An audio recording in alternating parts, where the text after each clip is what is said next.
రాజు ఊర్లో అందరూ ఏటేటో మాట్లాడుకుంటున్నారా?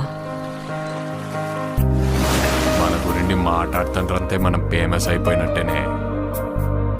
ఒరే, నీకు నాకు ఏదేదో ఉన్నట్టు మాట్లాడుకుంటున్నారా? ఇప్పుడు ఏటత్తవే? అందరు ఎలాగ మాట్లాడుకుంటారు కదా, అది నిజం చేసిస్తే ఎలాగుంటదా అని. ఈ శివరాత్రి పండుగ నుండి రాజుగాడే మన తండ్రి. మనం పెళ్లి చేసుకుందామా? ఇక్కడున్న 3 నెలలు నా 9 నెలలతో సమానం. అంటే రోజుకి 3 రోజులు లెక్కరా. వద్దు రాజు, నువ్వు ఇంటికి వెళ్ళొద్దు.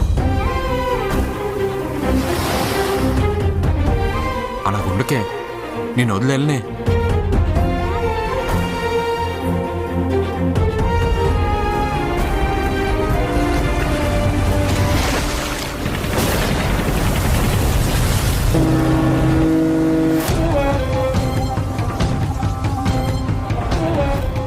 కాలిపోతుందా?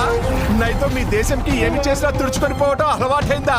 మా దేశంలో ఉన్న ఓరకొక్కలని ఉత్తరం వైపు తిరిగిపోస్తే ప్రపంచ పటంలో పాకిస్తానే లేకుండా పోతే మా యాసని మాత్రం ఎట్కారం చేస్తే రాజులమ్మ జాతరే. వీడు రాడు, వీడు తండ్రి.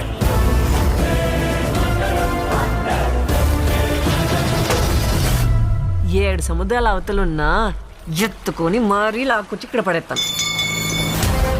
ప్రమాదమని తెలిసిన తన మంది కోసం ముందు కడిగేసినోడే తండ్రి. తండ్రిలంటే ఓనరా? కాదు సార్, లీడర్. రాజు, నీకు ఏడు నీళ్ళతో స్నానం చేయడం ఇష్టమా, లేకపోతే నాతో ఉండడం ఇష్టమా? నువ్వు నాకు 7 నీళ్ళతో స్నానం చేయించడం ఇంకా ఇష్టమే.